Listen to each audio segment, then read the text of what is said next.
Alright, hello everyone, and welcome to Lesson 5 of Unit 8 for the AP Chemistry curriculum. Today we are going over acid-base titrations.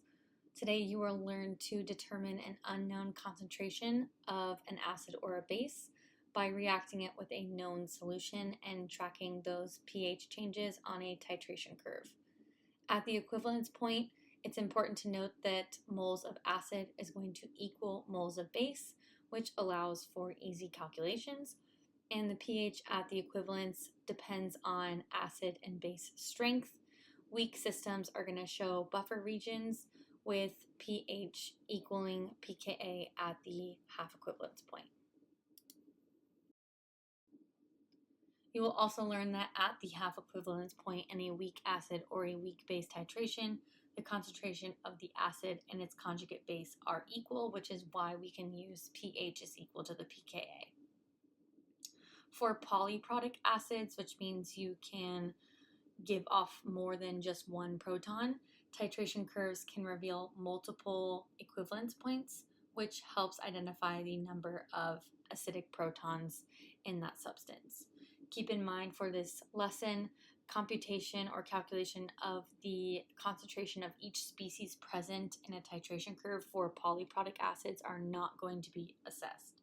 So we're going to be working with acids that just give off one proton or only have one acidic proton. So pKa is a quantitative measure of acid strength that reflects how tightly a Bronsted-Lowry acid holds on to its proton. And we calculate it with pKa equals the negative log of Ka. And we know that Ka is our equilibrium constant for acids. As shown in the table on the right, you can see that strong acids like HCl and HClO4 have very low pKa values. That means that they ionize easily and release H+ ions readily, while weak acids like acetic acid have higher pKa values, and that tells us that they hold on to their protons more tightly. This relationship is summarized conceptually by the idea that a lower pKa value is going to give us a stronger acid, and a higher pKa value is going to give us a weaker acid. So let's look at perchloric acid, for example, which is HClO4. It has a pKa of -10. So if we wanted to find out what the Ka was, then we would take 10 to the negative pKa. So if we wanted to solve for Ka, it would be 10 to the negative 10, or 10 to the 10th.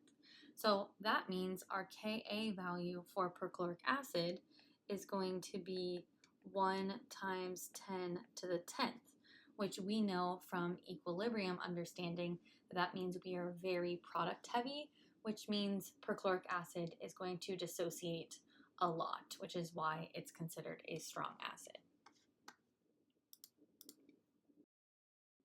We can also use pKb for bases, where pKb is equal to the negative log of Kb, and that's going to describe a base's ability to accept protons. So same concept, when you have a lower pKb, you're going to have a stronger base. If you have a higher pKb, you're going to have a weaker base. And I know we learned this in past units, but we learned that strong acids make weak conjugate bases and vice versa, and it's very interesting to see that in this table here, because we know that the nitrate ion and the chloride ion are conjugate bases of strong acids. We can see that their pKb's are very high, indicating that they are weak bases.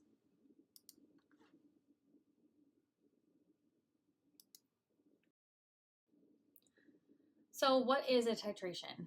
A titration is an experimental method used to determine unknown concentration of a solution by reacting it with a solution of known concentration. The diagram on the left shows the setup. So the titrant, which is our known solution, is going to be placed in the burette and carefully added to the analyte, which is our unknown solution, and that is housed in the Erlenmeyer flask.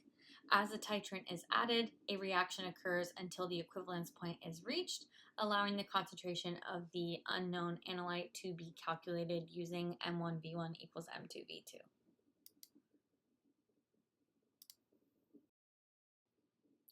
Every once in a while on the AP Chemistry exam, you do have to read a burette measurement. So let's go over how to do that. When reading a burette, the numbers increase as you go down, so keep that in mind. And the measurements must always be taken at eye level from the bottom of the meniscus. So the correct reading in this specific example would be 19.70 milliliters.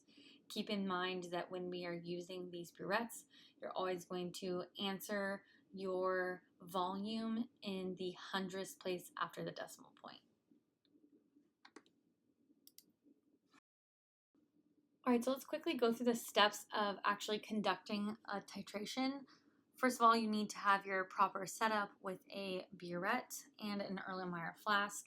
We know that in the burette will be your known concentration of titrant, and in the Erlenmeyer flask will be your unknown concentration of analyte. So first you need to make sure your burette is cleaned out and then rinsed twice with whatever you are using as your titrant. So if you're titrating sodium hydroxide, then you need to flush that burette twice with sodium hydroxide just to make sure there are no contaminants, especially water or air bubbles, because those two things could affect the accuracy. Then before you start titrating, you're going to record your initial volume in the burette. You're going to do that by measuring the volume at the meniscus and then recording to the nearest hundredth of a milliliter. Then you will actually conduct the titration by titrating your titrant into the analyte. Once the equivalence point is reached, you're going to record your final volume. Same concept at the bottom of the meniscus and round the volume to the nearest hundredth of a milliliter. Then you're going to calculate the volume of titrant dispensed, and you're going to do that by taking your final reading and subtracting your initial reading, and that will give you the amount of titrant needed to neutralize your analyte, and then you can go ahead and calculate for your unknown concentration. All right, so let's go through a particle diagram so that we can make sure we understand what is happening at the particle level when we do an acid-base titration. For simplicity, I am going to be using a strong acid and a strong base here, and we know that whenever we have a strong acid reacting with a strong base, we have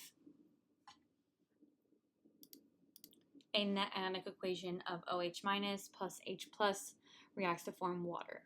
So in our first step here, all the way to the left, you can see in the Erlenmeyer we only have hydroxide ions, which means we have a very high pH. So if we were to draw a titration curve, our curve would start at a very high pH because we only have strong base.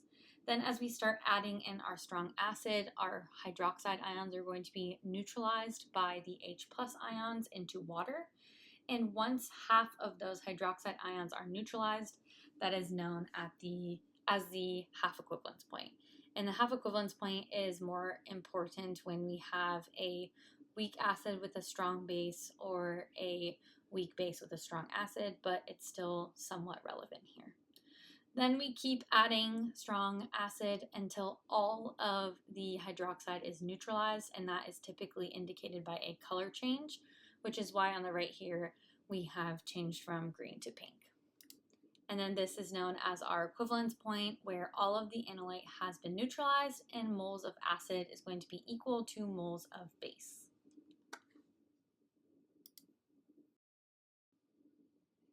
Titration curves plot the pH versus the volume of the titrant added in your titration. pH is going to be on your y-axis, and then volume of titrant is going to be on your x-axis. These are used to determine unknown concentrations. You can find unknown concentrations with M₁V₁ equals M₂V₂, and the most important part of these specific curves are the equivalence point. So that is going to be where moles of acid equal our moles of base, and they're going to be shown as the midpoint of that steep vertical region. So looking at a strong acid and a strong base, we can see that our equivalence point would be at a pH of 7. With a weak acid and strong base, we can kind of assume that the equivalence point will be at a pH of greater than 7 because our base is strong but our acid is weak. And as you can see, our equivalence point would be at a pH of around 8.5. Then with a strong acid and weak base, again, because we have a strong acid, we can assume that the pH at the equivalence point is going to be a little lower than 7. And in this case, it shows it at about 5. And then for a weak acid and a weak base, typically it's going to hover around 7. However, just you'll note as you're looking at these titration curves, the weak acid and a weak base, that the vertical line is very small. So it's pretty simple or easy to find the equivalence point because you don't really have to measure it all. And if you ever are asked to give a value for the equivalence point, just keep in mind that it's going to be a volume. So you can see all 4 of these titration curves have the same equivalence point, which is at about, I would say, 24.5 centimeters cubed.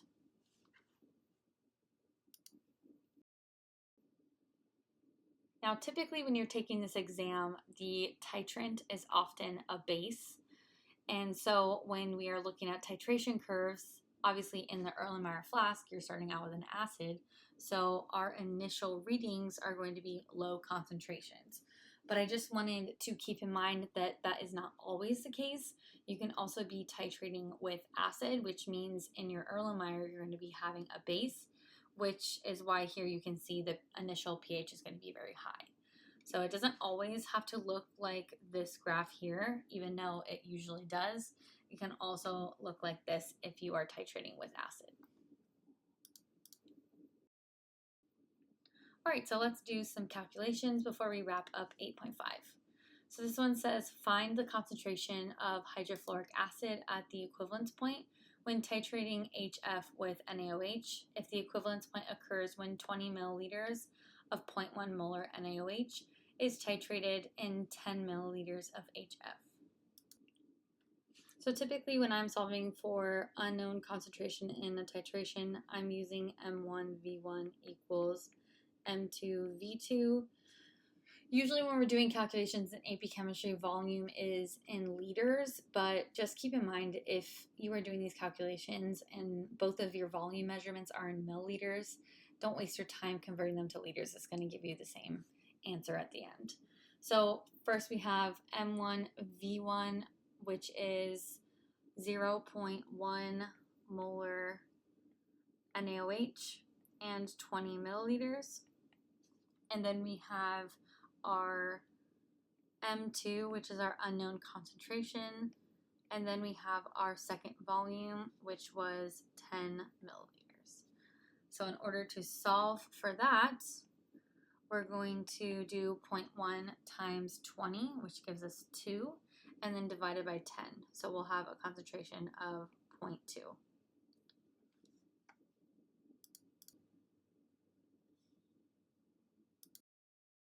All right, so now let's look at a titration curve for a strong acid and a strong base. It wants us to estimate the equivalence point and determine the concentration of hydrochloric acid. So we can see here is our equivalence point, and we can see we're at a pH of about 7, which should make sense for a strong acid and a strong base.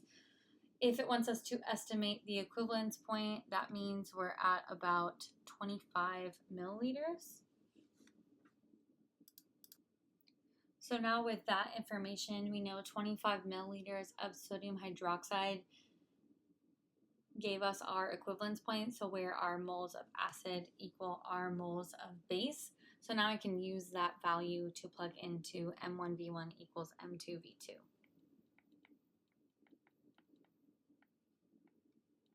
So we're solving for our unknown concentration of HCl. So that's going to be M₁V₁, so it's going to be 0.121 concentration of NaOH with our 25 milliliters of NaOH divided by my 20 milliliters of HCl. And that's going to give me a concentration of 0.15 1 molar HCl.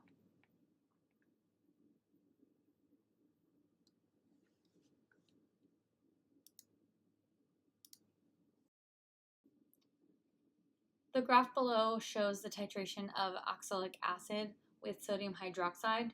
Label the equivalence point, estimate the pH at the equivalence point, and estimate the pKa of oxalic acid. So from the curve, the equivalence point is the midpoint of the steep vertical rise, which is about 30 milliliters of NaOH. The pH at the equivalence point looks to be about 8.5 since the middle of that sharp rise is above 7, which makes sense for a weak acid, strong base titration. To estimate the pKa, we're going to use the half equivalence point. The half equivalence point would be at a volume of 15, which is half of 30. So at about 15 milliliters, the graph shows a pH of roughly 2.8 to 3. So because at the half equivalence point, pKa is equal to the pH, and we know pH is 3, that means our pKa is also 3. And you might be wondering why this graph looks a little wonky. Just oxalic acid is diproduct, means it has 2 acidic hydrogens to give. So there's multiple ionizations in this graph, which is why you can see kind of a wonky start to this titration curve. However, remember from our first couple slides that you won't have to calculate that or any diproduct acids for that case.